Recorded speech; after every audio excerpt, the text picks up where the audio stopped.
आप वह बन सकते हैं जो बनने के बारे में सोचते हैं। बस इन बातों को दिल और दिमाग में उतार लें।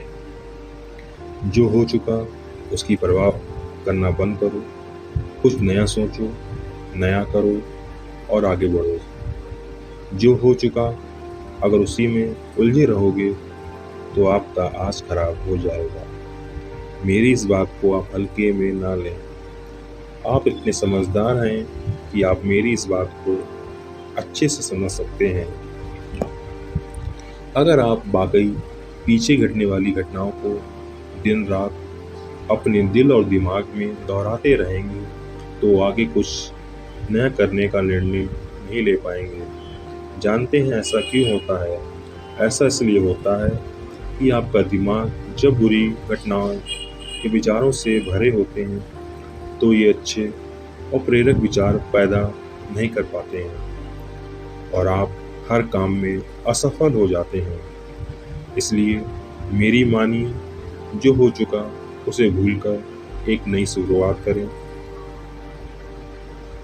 मान लीजिए एक कमरे में किताबों का एक विशाल ढेर लगा दिया जाए और आपको एक विशेष किताब का नाम बताया जाए और उस किताब को उस कमरे में लगे किताबों के विशाल ढेर में से ढूंढ कर लाने को कहा जाए, तो आपको कितना समय लगेगा? मुझे लगता है आपको बहुत समय लग जाएगा। लेकिन उन्हीं किताबों को करीने से बुक शेल्फ में रख दिया जाए तो आपको उस विशेष नाम वाली किताब को ढूंढने में बहुत ही कम समय लगेगा। मेरी इस बात से आप सहमत हैं कि नहीं? मुझे लगता है आप सहमत होंगे। जिस तरह से किताबों के ढेर से कमरा भरा है, ठीक उसी तरह से हमारा दिमाग विचारों के ढेर से भरा हुआ है।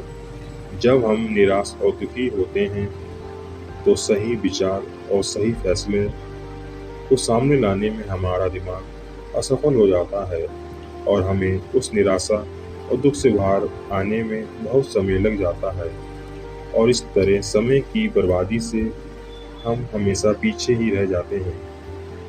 अगर आप अपने विचारों के ढेर को करीने से बुक शेल्फ की तरह दिमाग में रखें तो किसी भी परेशानी में हमारा दिमाग सही विचार और फैसले सही समय पर हमारे सामने लाकर रख देगा।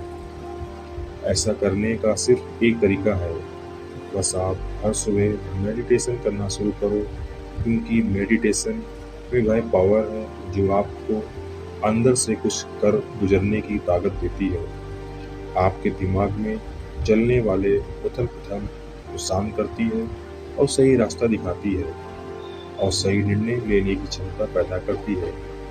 आपको जागना होगा और इस भ्रम को मिटाना होगा कि तुम कमजोर हो, तुम कभी ना मरने वाला आत्मा हो, तत्व तुम्हारा सेवक है, तुम तत्व के सेवक नहीं हो।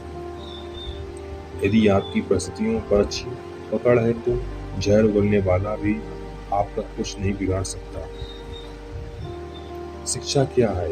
क्या ये किताबों से मिलने वाली विद्या है? नहीं। क्या ये नाना प्रकार का ज्ञान है? नहीं।